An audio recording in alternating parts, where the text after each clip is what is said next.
क्या हुआ? इतना गुस्सा क्यों हो रही हो? दादी माँ, ये क्या है? माँ मुझे बाहर क्यों नहीं खेलने देती? अंधेरा हो गई मुझे घर में बुला लेती है, भाई को क्यों नहीं बुलाती? बेटा, ऐसा नहीं है। लड़कियों के लिए आज का समय ठीक नहीं है, जिसकी वजह से माँ बाहर नहीं खेलने देती है। लेकिन दादी, क्या हमेशा से ही स्त्रियों पर इतनी पाबंदियाँ थी? नहीं नहीं बेटा, नर और नारी के संतुलन से ही सृष्टि का निर्माण हुआ है। आदिकाल में नारियों को पूजा जाता था।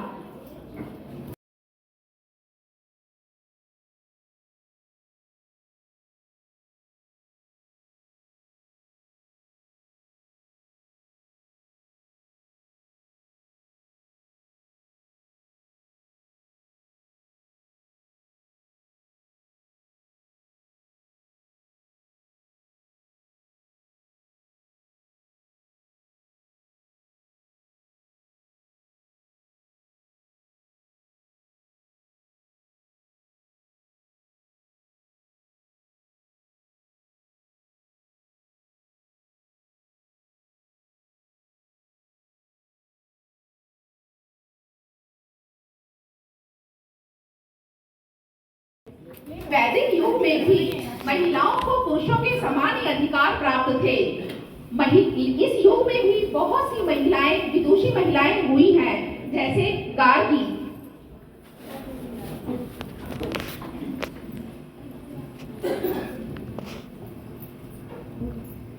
मैं गार्गी राजा जनक के 9 रत्नों में से एक हूँ एवं भारत की पहली महिला दार्शनिक हूँ। मैंने जीवन भर ऋषित्व आचरण का पालन करते हुए ब्रह्मचर्य का भी पालन किया है।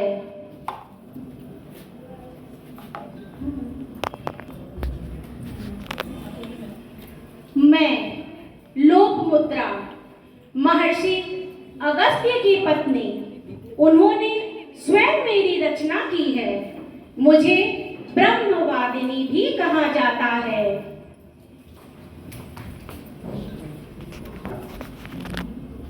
वाह दादी, ये तो आश्चर्यचकित करने वाला है। परंतु दादी, इन महिलाओं की दशा ऐसे कैसे हुई? वैदिक युग के बाद, उत्तर वैदिक युग और मुगलों के आक्रमण के बाद महिलाओं की ये दशा हो गई।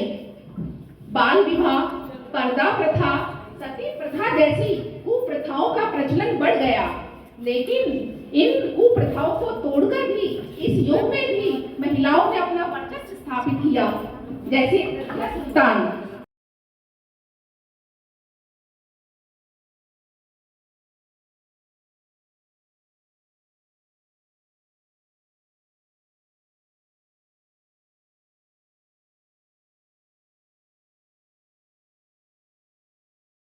मैं रजिया सुल्तान बनी। मैं दिल्ली की पर्दा प्रथा हटाया मैंने।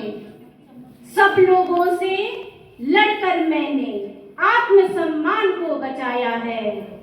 हुकूमत मेरे खून के अंदर, शक्ति का मैं रूप हूँ। हाँ, मैं रजिया सुल्तान हूँ।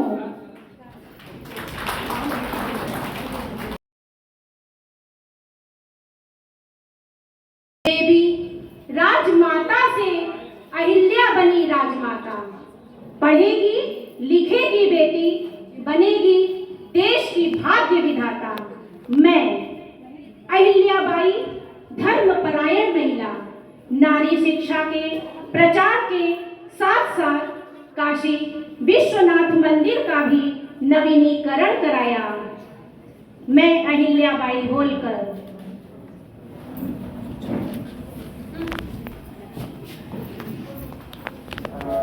मैं सावित्रीबाई फुले। छोटी सी उम्र में हो गया मेरा विवाह, पर शिक्षा के प्रति मन में थी अपार चाह। लोहा लेकर रूढ़िवाद से, पाखंड और अंधविश्वास का मैंने किया सफाया। स्कूल खोलकर बालिकाओं को शिक्षा का अधिकार दिलाया।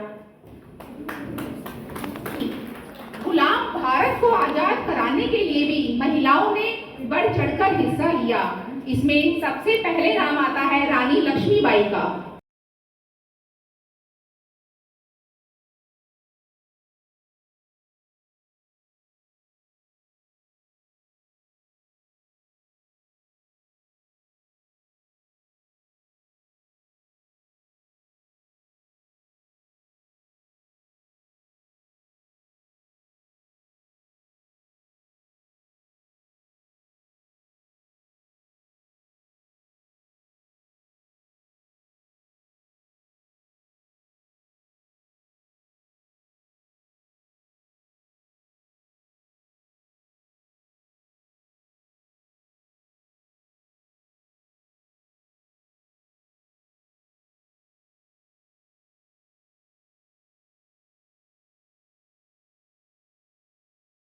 मैं प्रथम स्वाधीनता संग्राम 1857 की आदर्श वीरांगना नारी, शक्ति एवं पराक्रम की प्रतिमूर्ति रानी लक्ष्मीबाई, मैं अपनी झांसी किसी कीमत पर नहीं दूंगी, नहीं दूंगी, नहीं दूंगी।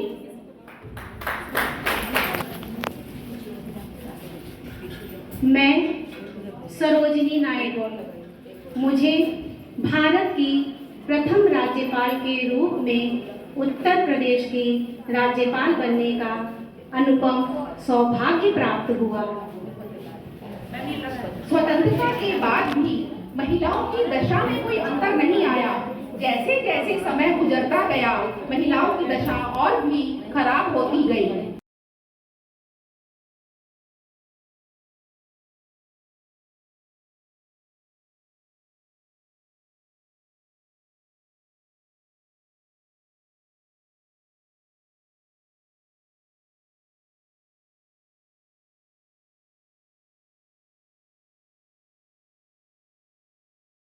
नारी तू कमजोर नहीं, तू नदी है, प्रकृति है, सबको अपने में समाए। आया समय, उठो तुम नारी, युग निर्माण तुम्हें करना है। आजादी की खुदी नींव में तुम्हें प्रगति पत्थर भरना है। अपने को कमजोर न समझो, जननी हो संपूर्ण जगत की, गौरव हो अपनी संस्कृति की, आहट हो स्वर्णिम आगत की।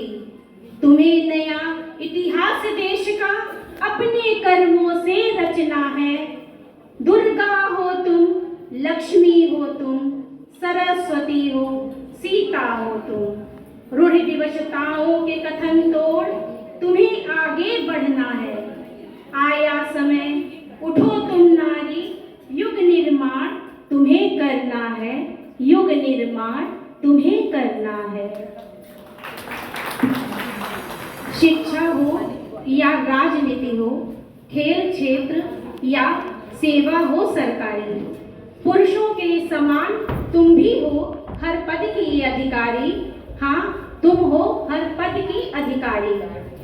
मैं पीटी उषा उड़न परी के नाम से विख्यात हूँ। मुझे प्यार से पयोली एक्सप्रेस कहते हैं। मैं प्रसिद्ध एथलीट हूँ। द्रौपदी मुर्मू हमारे देश की एक महान महिला जो आदिवासी समाज से है। अनेक संघर्षों को पार करते हुए महामहिम के पद पर आसीन हूँ। द्रौपदी मुर्मू हमारे देश की, भारत की वर्तमान राष्ट्रपति। किरण बेदी प्रथम महिला IPS अधिकारी। अनुप्रिया पटेल सड़क से संसद तक का सफर तय करने वाली लोकसभा सांसद। प्रियंका निरंजन मिर्जापुर की वर्तमान कर्तव्यनिष्ठ जिलाधिकारी IAS प्रियंका निरंजन। मैं द्रौपदी मुर्मू, मैं किरण बेदी, मैं अनुप्रिया पटेल, मैं प्रियंका निरंजन दृढ़ संकल्प होकर यह शपथ लेती हूँ कि मैं भारत एवं संविधान के प्रति जो विधि द्वारा स्थापित है उसके प्रति श्रद्धावान एवं सच्ची निष्ठा रखूंगी। जय हिंद, जय भारत।